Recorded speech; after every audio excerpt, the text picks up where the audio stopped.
Welcome, everyone. Today's program is titled Rosalynn Carter, Partner-in-Chief from the Jimmy Carter National Historic Park, and it is part of the Presidential Primary Sources Project. So the Presidential Primary Sources Project is a partnership between Internet 2, the National Archives, and the National Park Service, and it is a free interactive program we put on from January through April of every year. And this is just a reminder that by participating in the webinar, you agree to be recorded, streamed, broadcasted, and archived as part of the program series. And we do have copies of all of our presentations on our YouTube channel. So you can go there to find any of our past programs from the years. And we're so excited to have you all here today. We want you to participate as much as possible. And the main way we're gonna participate today is using the chat box. So with that, we just wanna make sure that all of our comments are on topic to what the presenter is talking about. And please put any of your questions that you have in there as well. If you'd like to be promoted to a panelist, so we can see you on camera and kind of wave to you, you can drop that in the chat and I can promote you to a panelist. And we also heavily encourage you to rename yourself so that we can see something you'd like to be called by and call you by that. And thanks so much for joining us today. This is our website if you would like to find our archive of videos or if you'd like to register for future programs. This is our last program of the 2023 series, but when there are new programs posted, they will be on the website for you to register for. And thanks so much to everyone who has been here consistently and people who have just joined today for the first time. We wouldn't be here without you. And with that, I'm going to hand it over to Mallory. All right, thank you so much, Casey. Again, thank you so much, everybody, for joining us today. This is my second year now that I have been joining for the Presidential Primary Sources Project. And I'm really excited to be able to present with you guys and talk about a subject that is very near and dear to my heart. And I really hope that y'all enjoy as well. But just to introduce myself, my name is Mallory Hernandez. I am a park ranger at Jimmy Carter National Historical Park in Plains, Georgia. I have been working here for almost 4 years, and I have met the Carters on multiple occasions. So this presentation, like I said, is very near and dear to my heart, not simply just because of where I work, but because of who it's about and who I represent where I'm working at with the park. So with that, yeah, we'll have time for questions at the end, and Casey's going to help me facilitate some of those. So make sure you drop those in the chat and we'll get to those at the end. But if we're ready to go ahead and get started, I will go ahead and share my screen with you guys. Give me 1 second.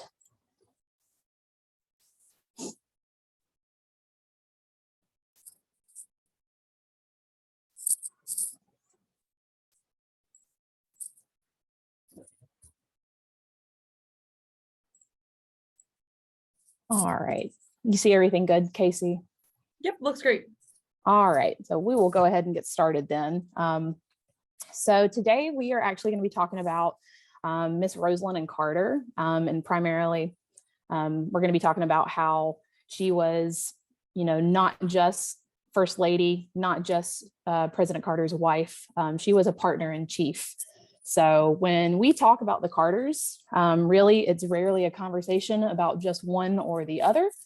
Their story has been a partnership from the very beginning, and to talk about one without the other is simply leaving out the largest part of their own individual stories.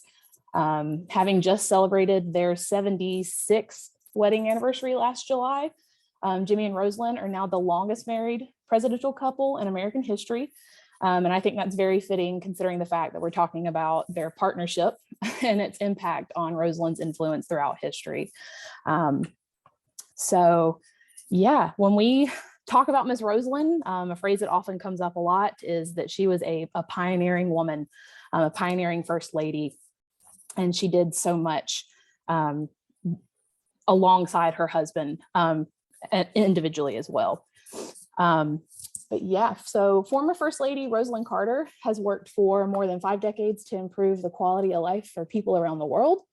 And even today, she still is regarded as a leading advocate for mental health, caregiving, human rights, and conflict resolution. So she has spent the past almost more than 5 decades now, constantly working to improve the lives of others. These are things that are very, very important to her. And we'll talk a little bit more about some of those things that she did. But we'll get started into Miss Rosalynn's early life.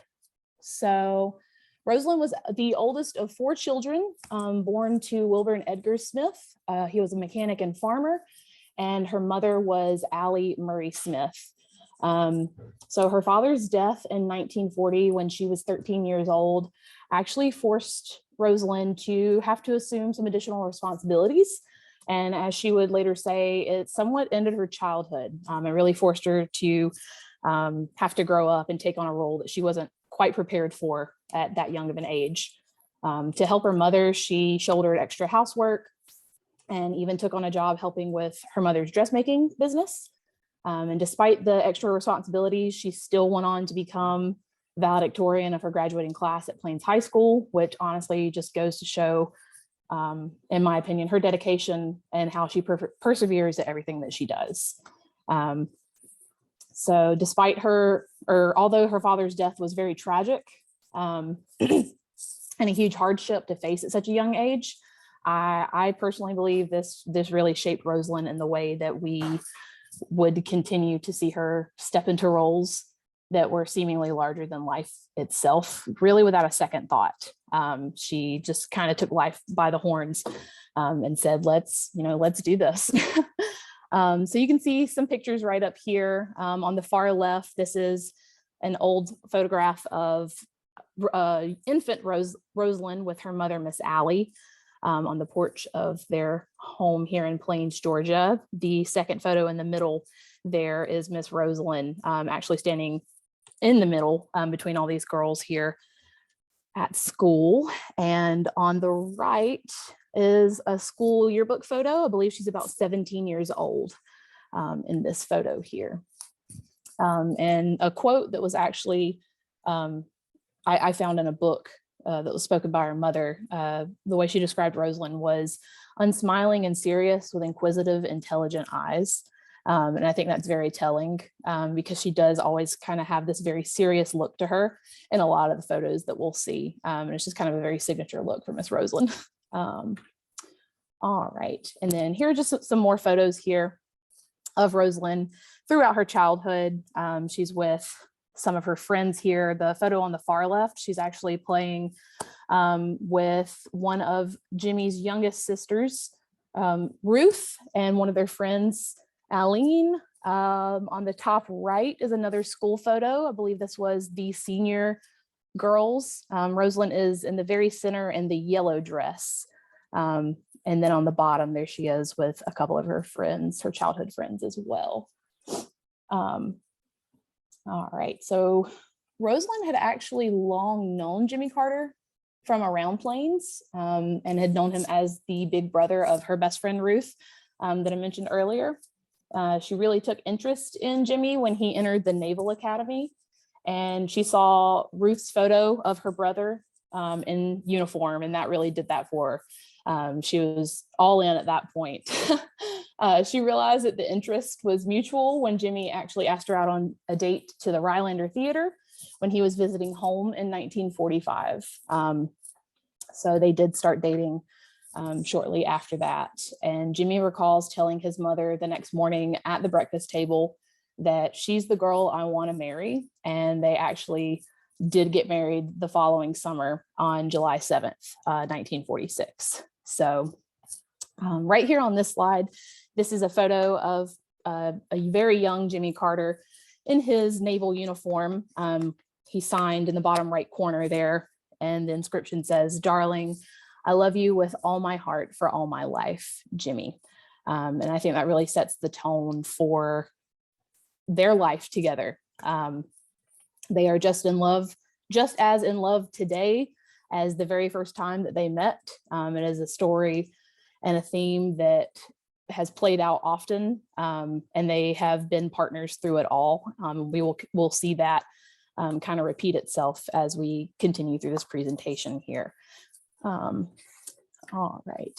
And then again, yes, they got married July 7th, 1946. So the very top two photos are on their wedding day. On the left, that is actually in the Plains Methodist Church here in Plains, Georgia. Jimmy in his naval uniform and Miss Rosalynn in her beautiful gown. On the right, that is in the car that they were driving away in after the ceremony. The bottom photo is actually not from their wedding, but it is at a pinning ceremony when Jimmy was in the Naval Academy. So you can see Rosalynn there on the left, pinning the ensign bars on his shoulder, and on the right, that is his mother, Miss Lillian, pinning the other bars on his left shoulder. All right, so let's see. So Jimmy and Rosalynn began their married life in Norfolk, Virginia. This would be the first of several residences that they would see over the next 7 years as they moved with Jimmy's naval deployments. Rosalynn would pursue her education mostly through home study programs while raising 3 sons throughout Jimmy's naval career. So not only were they having to move around, they had a family at the time that she was having to take care of the children during this and raise them at home, teach them schooling and whatnot.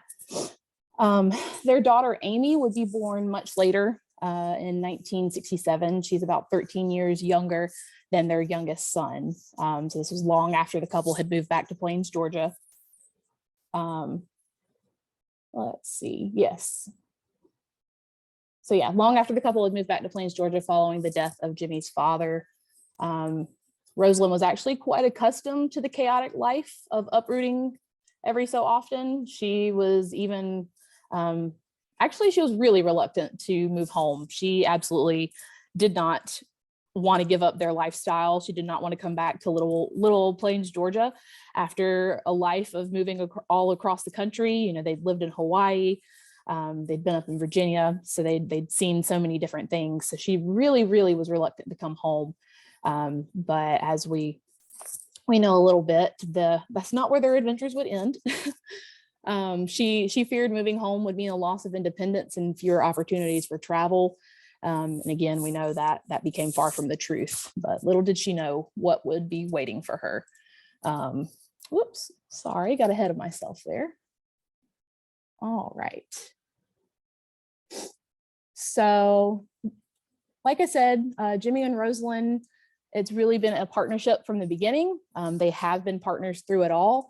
It started when they moved back home following Earl Carter's death. They took over the family business, which was the Carter Peanut Warehouse here in Plains, Georgia. And Rosalynn had a large hand in running that as well.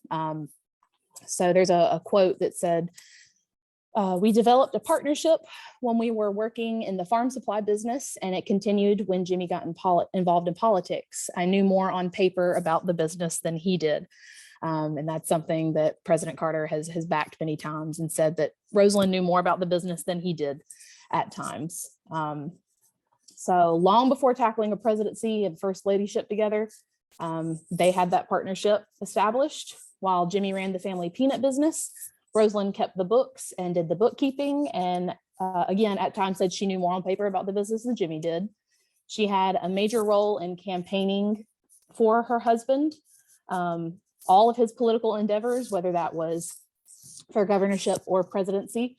So she would go door to door campaigning for, campaigning for Senate. This transformed further into this small town girl learning to give public speeches, which she hates public speaking, which I think is kind of ironic because that's what she would end up doing the rest of her life. And she's actually very, very good at it. So campaigning really helped to give her the platform that she would continue to follow to enact changes within Georgia's mental health system during Jimmy's governorship is really where she started with that.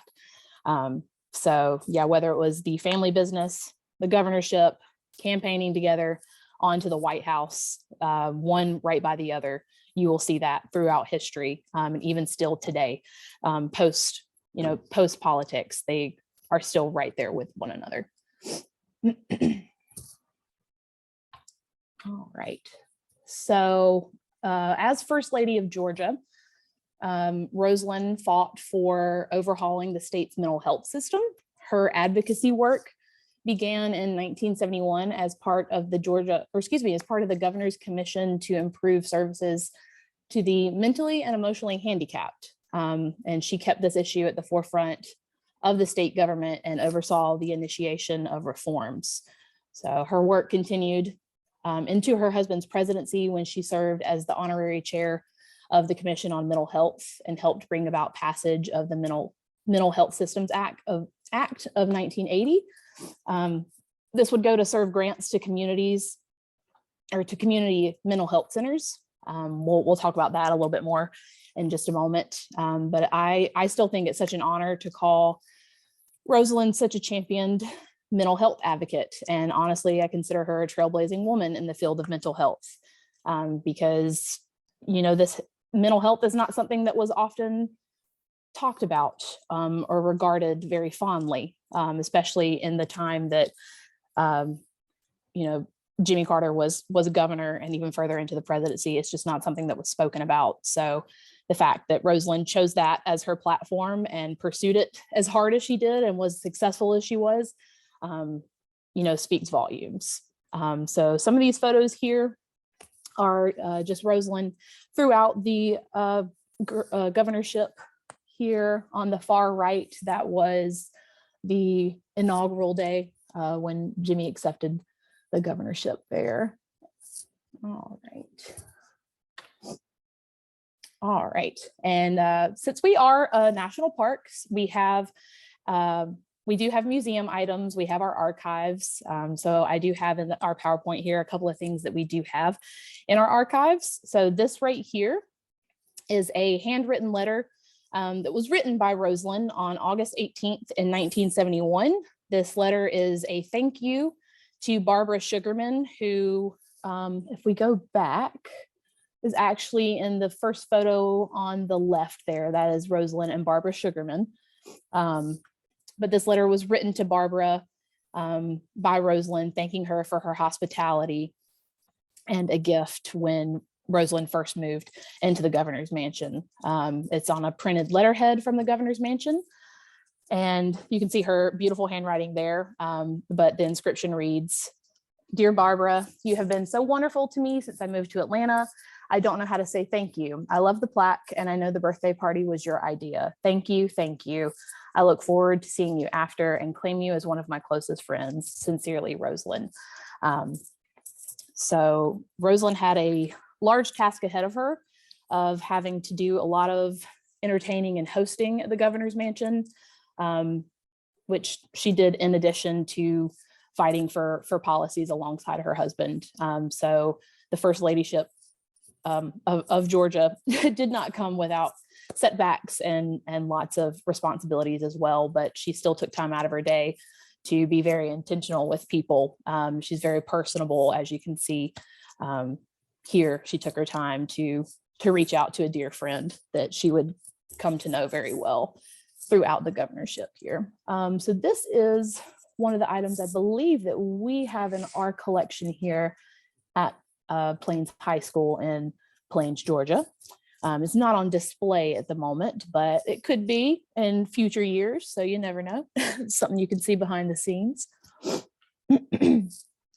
All right. So during Jimmy's presidency, Rosalynn would further go on to pave new roads for first ladies by not only advocating for and advising her husband, but also actively working to develop policy alongside him. Because of this, Rosalynn can be credited with really changing the role of a modern first lady. So right here on this slide on the far left, this is on Inauguration Day. This is President Carter and Rosalynn walking, again, hand in hand, one right by the other. They're walking down Pennsylvania Avenue. And this actually kind of changed the course of history a little bit. As we would know this would set the tone for the presidency over the next 4 years. That set the tone for a partnership. This had never been done before. Usually the president and the first lady prior to this always rode in the motorcade down Pennsylvania Avenue. But President Carter wanted to show that he was one of the people and for the people. So he and Rosalynn decided to walk hand in hand down Pennsylvania Avenue to show that they were very personable and they were here for the people. And now this is kind of a tradition that most presidents after have followed. All right, and then we can also see some campaign buttons here. So we have hundreds of these in our museum collection here at Plains High School. We do have some on display. Campaign buttons were all the rage back in the 70s when Jimmy Carter was running. They always had some pretty funny slogans on them. There were some pretty interesting ones that we have in our collection. But there are a number of them that also feature Rosalynn's image as well. So, this says partners for life, pretty much. Rosalynn and Jimmy's equal partnership endured through the campaign and the White House. She was a familiar face on the campaign trail, and her image appeared on many campaign buttons. So that just goes to show that people were not only voting for Jimmy Carter, but they were voting for Rosalynn as well, and what she stood for and what she believed in. So we can see the one on the left is the red one. It says Rosalynn Carter for First Lady in '76. And then one of my personal favorites is the one on the right, join Jimmy and his best friend, is what that says there, with a photo of Jimmy and Rosalynn. So the people were for them as a partnership, just as much as they were for just Jimmy Carter as president. So I just thought that was pretty neat. Wanted to throw that in there. So if you do find yourself in Plains, Georgia, you can see some of our campaign buttons that are in our museum collection as well. So we do have a bunch of those on display. All right. So earlier, I mentioned that Rosalynn can really be credited with changing the role of the modern First Lady. So prior to the 20th century, the First Lady really relied on household staff and White House clerks to plan and execute events, to respond to press and manage personal correspondence. Edith Roosevelt actually became the very first First Lady to initiate a formalization process for the staff of the First Lady when she hired the first White House Social Secretary, Isabella Hagner. The First Lady's staff continued to expand when Eleanor Roosevelt hired the first East Wing personal secretary and aide, Malvina Thompson. And then later years, Jackie Kennedy would become the first to employ a press secretary to the First Lady. That was Pamela Turner, I believe. We'll make sure I get that name correct there. All right. And then, as we can see on this slide here in the left photo, this is Jimmy and Rosalynn in the Oval Office. So as First Lady, Rosalynn really wanted to take on a working role. There were a lot of things near and dear to her heart. She still fought for mental health advocacy and wanted to have weekly luncheons, working business lunches with her husband in the Oval Office. So that's what you can see depicted right there in that left photo. And then let's see. The photo on the right is Mary Finch Hoyt. This was the press secretary of the First Lady with Rosalynn Carter. They're in what would become known as the Office of the First Lady, which is what we're going to talk about right here. So Edith Roosevelt and Jackie Kennedy were some of the first ladies to assign specific staff roles to the First Lady's staff, but an official East Wing office to match a First Lady's duties officially came to be when Rosalynn Carter assumed the role. She was the first to designate a separate East Wing workspace that became known as the Office of the First Lady. So underneath that, she hired a chief of staff and organized the office into 4 departments to maximize how well it ran. And these firsts were, really foundational in changing the role of the modern First Lady into one of power and influence.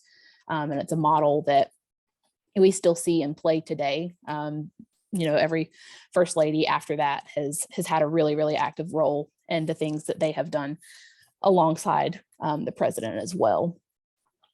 So here in this photo, this is Rosalynn with her personal assistant, Madeline McBean, in the office of the First Lady. I believe this is from 1977. And then if you can see right there behind where that picture just popped up, you can kind of see the two pins sticking up.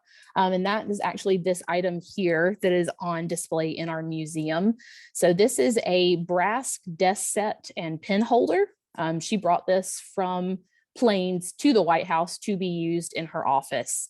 And like I said, it is currently on display in our museum in Plains, Georgia.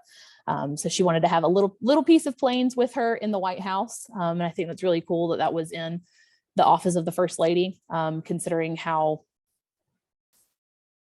greatly that changed the history of the First Lady as we know it.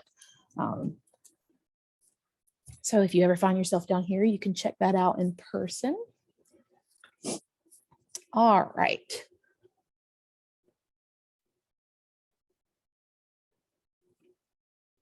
So alongside being a full working partner with President Carter when he was in office, Rosalynn was also the first lady to sit in on cabinet meetings when the subjects interest her. She played roles as an ambassador in foreign policy by representing our government when traveling abroad. And again, as First Lady, Rosalynn was particularly interested in combating mental illness, a platform that followed her from Jimmy's governorship. And she actually served as the honorary chairperson of the President's Commission on Mental Health. So she took an active role in the commission's work, which resulted in the submission of the Mental Health Systems Bill to Congress in May of 1979. During debate on this bill, Rosalynn actually testified before Senate subcommittees, which you can see pictured multiple times here on this slide. Excuse me.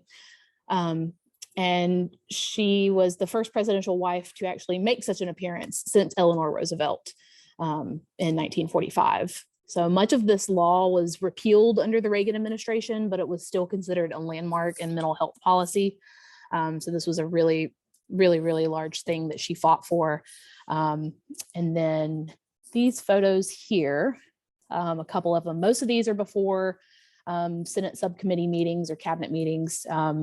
So the first is Rosalynn at a meeting for the President's Commission on Mental Health in San Francisco, California.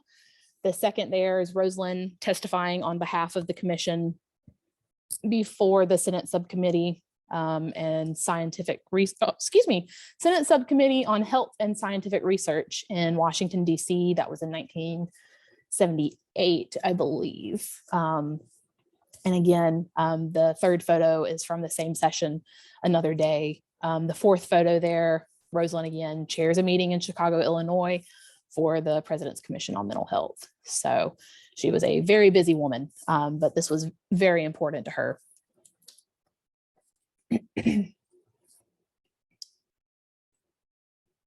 All right. So alongside fighting for mental health, Rosalynn was also an advocate for programs for the elderly, as well as fighting for equality. Let's see, I might have to skip ahead here. Yeah, all right. So the Equal Rights Amendment was the act that would guarantee absolute equality for men and women throughout the United States. And this is another something that Rosalynn really put herself fully behind and really fought for.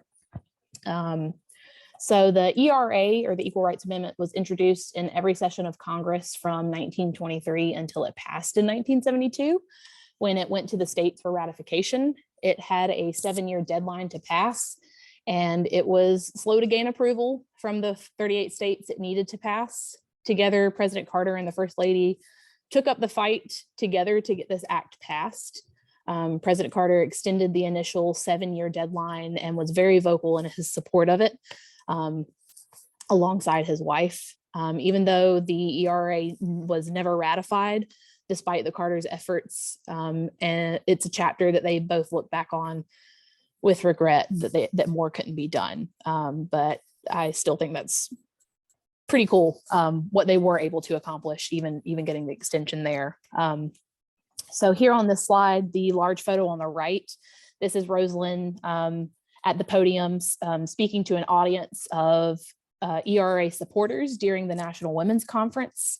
And then the photo on the left here, this is in our museum collection here, not on display, but we do have it back in our storage at the moment. This is one of 3 Equal Rights Amendment scarves that were made for Rosalynn. This one is a red silk era scarf that was made by Rita Pinus. 3 scarves that were in a similar design. One was intended for Amy Carter, Rosalynn and Jimmy's daughter. These were delivered to Rosalynn when Ms. Pinus attended a July 1978 ERA rally in Washington, D.C. So there are 3 of these, and this red one here is one I believe that we have in our collections. All right. So just to give you guys a little background on some things that other First Ladies have done, other platforms specifically associated with other former First Ladies included Lady Bird Johnson's initiative to beautify America's cities and highways, Betty Ford and later Nancy Reagan's interest in fighting drug and alcohol abuse, Laura Bush and the Junior Ranger Program, which is actually a program offered by the National Park Service for visitors to get involved at national parks and learn about our national parks. And more recently, platforms such as Michelle Obama's Let's Move initiative, which focused on tackling childhood obesity and improving the overall health of America's youth through healthier school lunches and exercise programs. There's Melania Trump's Be Best program, which actually focused on the well-being of youth and advocating for safety online, and advocated against cyberbullying. Our current First Lady, Dr. Jill Biden, uses her platform to support military families and advocate for more educational opportunities and to aid in cancer research. So these are just some of the things, not even scratching the surface, that just a few of the past former First Ladies have done with their platform in the Oval Office. All right. So let's see. Sorry, lost my place here. We'll back up a little bit. All right.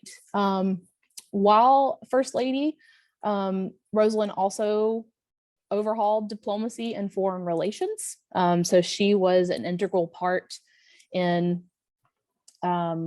the Camp David Accords. So she had a role, she had a role with speaking with the wives of President Anwar Sadat. He was the president of Egypt, and Menachem Begin, who they came together at Camp David trying to come up with a peace treaty here. President Carter spoke with the men. Rosalynn really took over talking with the wives of the president and the prime minister here. So in the first photo, that's actually on the far left, President Carter, and then President Anwar Sadat. On the right, the blue dress, that's Miss Rosalynn there. And this is the First Lady of Egypt, Jehan Sadat. So in the middle image, this is in our museum collection as well. This is a program for a Peruvian trip from 1977. This program was sent to First Lady Rosalynn Carter from Raul Gutierrez, who was the Director General of Protocol in Peru. This was to commemorate her trip to Peru on June 3rd in 1977. So on this trip, this was a 2-week trip, a 2-week official tour of 7 Latin American countries. Rosalynn represented the president in very serious talks about trade, human rights, weapon sales, nuclear arms, drug trafficking, and democracy. And again, like I said earlier, Rosalynn was an integral part of the Camp David Accords. She she entertained the wives, but also had important conversations of her own with them about peace. So there on the far right, she is pictured with Eliza Begin, which was Prime Minister Begin's wife. All right.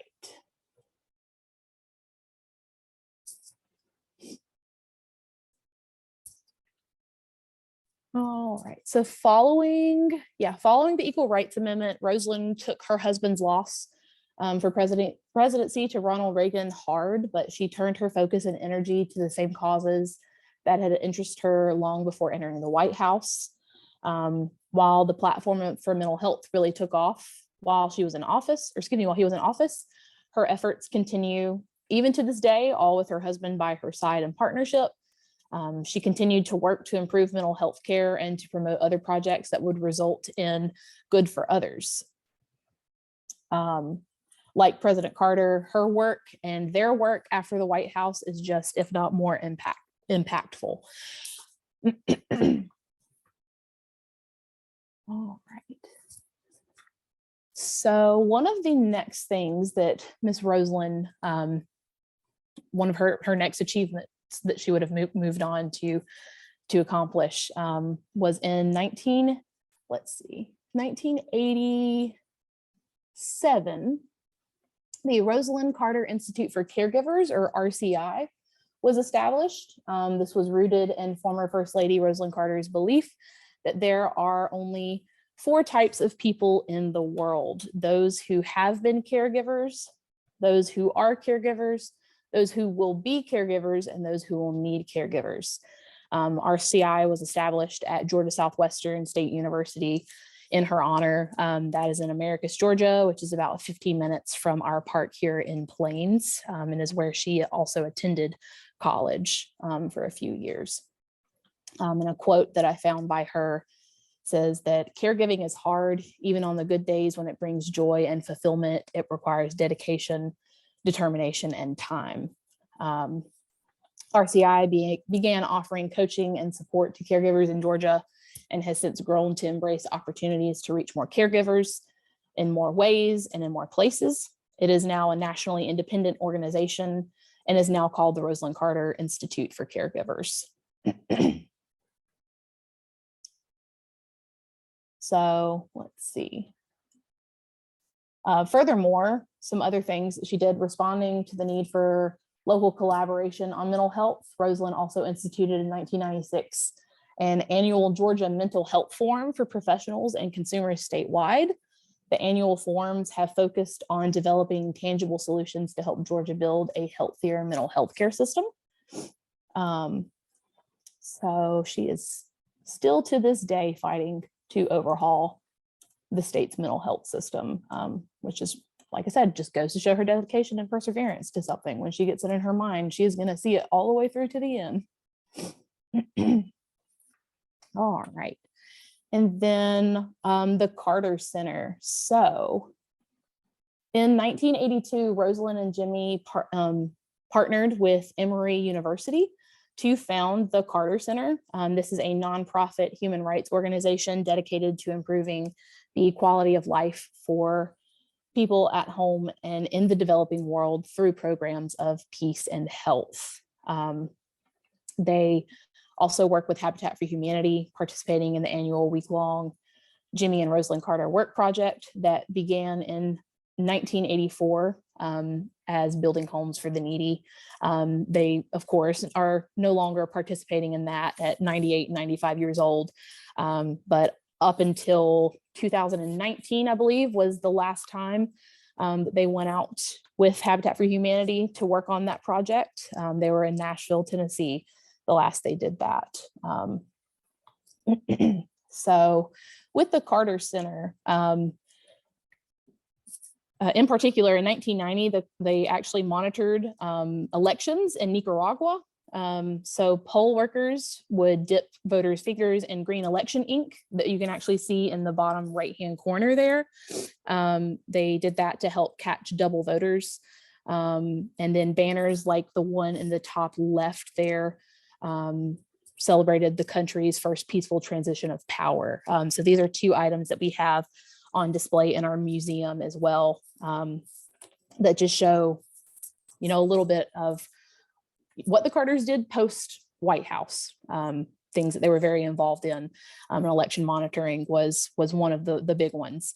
And you can see a photo of that there in the bottom left-hand corner, of them monitoring the polls there. All right. So Rosalynn's love for caring for people went even further when she turned her attention toward conservation and the environment as well. So to this day, she still puts efforts into helping where she can. She started the Rosalynn Carter Butterfly Trail. It was established and inspired by the former First Lady's interest in saving the monarch butterfly population, which was facing extinction due to habitat loss. She researched what was needed to provide for the butterflies and began planting butterfly gardens around her home. And this eventually got around town, and other locals picked up on it. They began doing the same. This then sparked a conversation and conservation initiative that eventually spread worldwide. So today, the Rosalynn Carter Butterfly Trail still aims to educate the general public on what butterflies need to survive and how to plant butterfly-friendly gardens. That offer online resources and annual symposiums and planes too. So to wrap up, Rosalynn has received many honors, among them being the Volunteer of the Decade Award from the National Mental Health Association, the Award of Merit for Support of the Equal Rights Amendment from the National Organization for Women, the Notre Dame Award for International Service, the Eleanor Roosevelt Living World Award from PeaceLinks, the Kiwanis World Service Medal from Kiwanis International Foundation, the Jefferson Award from the American Institute for Public Service, the Georgia Woman of the Year Award from the Georgia Commission on Women, the Rhoda and Bernard Sarnat International Prize in Mental Health from the National Academy of Medicine, the United States Surgeon General's Medallion, and the Presidential Medal of Freedom, America's highest civilian honor. In 2001, she was also inducted into the National Women's Hall of Fame. So despite these many honors, both Rosalynn and Jimmy have said that each other's greatest honor has been serving alongside one another in a true partnership.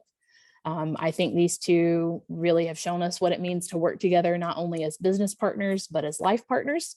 Their dedication to each other has, stood the test of time. And to this day, that dedication still goes on to impact so many people across the world, and even here in small town Plains today. Yeah, if you guys have any questions now, I guess this is where we will take those. Casey, if you would like to check our chat and see if we've got anything. Yeah, so we've got one question so far that says, are the Carters still alive? Good question, excuse me, sorry. I was getting some water there. So I will try to turn my camera back on here. I don't know if y'all can see me. So yes, President and Mrs. Carter are both still alive, and they do still live here in Plains, right down the road from where I'm at right now. President Carter is 98 years old. He will be 99 in October, and Miss Rosalynn is 95. So she'll be turning 96 in August. So they are still with us. Yeah.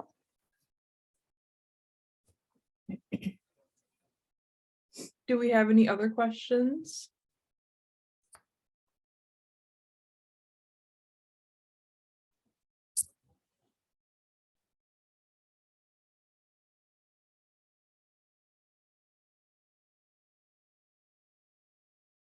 Miles says, wow. Yes, they've had very long and exciting lives, that's for sure. I want to be as old as they are. That's yes. Very, very accomplished lives, to say the least. Just reading off the list of awards there, doesn't even scratch the surface. So very accomplished lives indeed, both together and individually. So it's pretty inspiring. Definitely. And we have another question that says, did Rosalynn have any siblings, and if so, what were their names? She did have siblings. Let me scroll back to my notes. because I can't remember off the top of my head. She was the oldest of 4 children. I do not remember their names off the top of my head, though, but give me a few moments and I can find it while we wait for a couple more questions. We have another question that says, did Amy Carter go on to do big things? Are there other Carter relatives? So there are a lot of Carter relatives, yes. Amy did a lot of things, even as a child, that were, pretty big accomplishments. She wrote a book alongside her father that she actually illustrated. So she did all of the drawings in the book. And then her father wrote the children's story. It's Little Baby Snoogle-Fleeger. I know it's quite a title.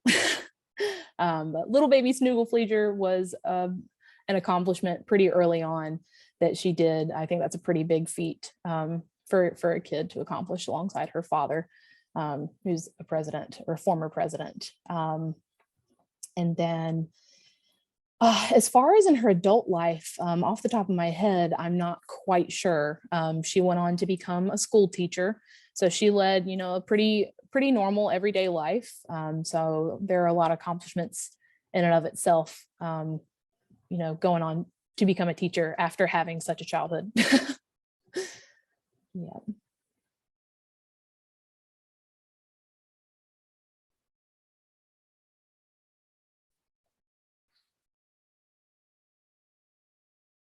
I have a question for you. Okay. So what is like your favorite fun fact about anyone in the Carter family? Like, is there a story or a fact that just kind of like is funny or inspires you?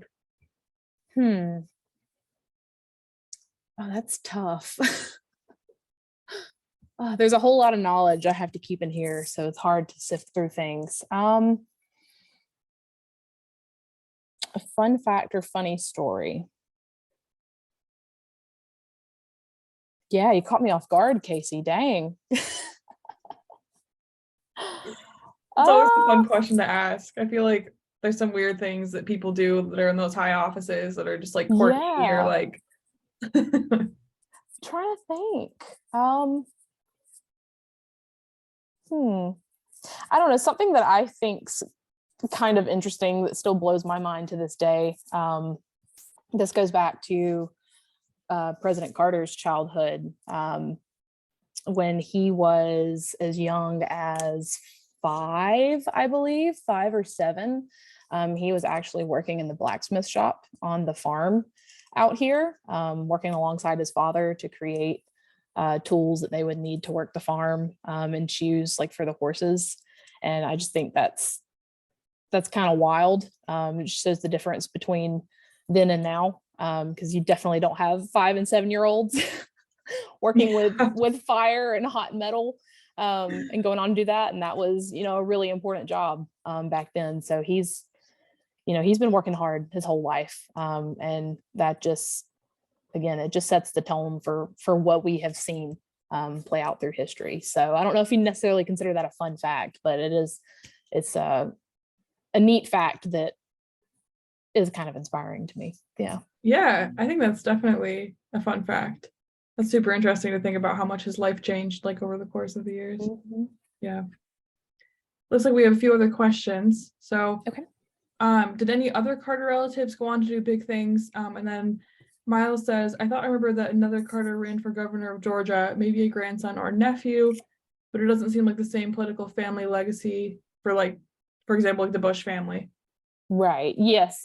So President Carter's, I believe, grandson Jason did run for governor some years ago.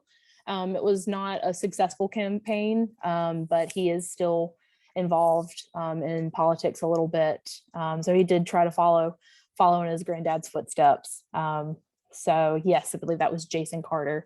And then trying to think if there were other big things noteworthy. Jimmy's brother, Billy Carter, who was much younger than Jimmy, was a very successful businessman and quite the character. So he was really, really big and really in the spotlight during the time that Jimmy was campaigning. So he was a businessman. He created his own line of beer called Billy Beer that did really well. So that is, you know, kind of an accomplishment as well. Yeah.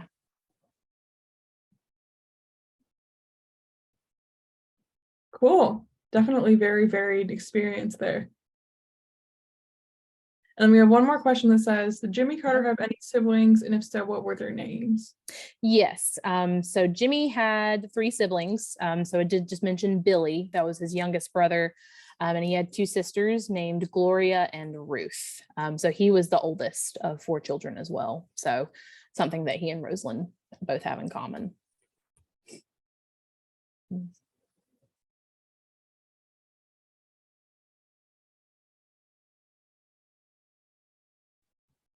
All right, looks like that's all the questions we have in there. All right. So I'll give it just a few more seconds if anyone has anything else to add. This has been really great though. I like the Q&A we've had here. Yeah, y'all have been awesome, very engaged. Yeah, definitely. All right, well, it looks like that's all of our questions. So I'll just say thank you so much to Ranger Mallory for your time and expertise today. And thank you to everyone who showed up to the webinar and participated. And I hope everyone has a great rest of your day. All right, thank Thanks, you, everyone. Bye-bye.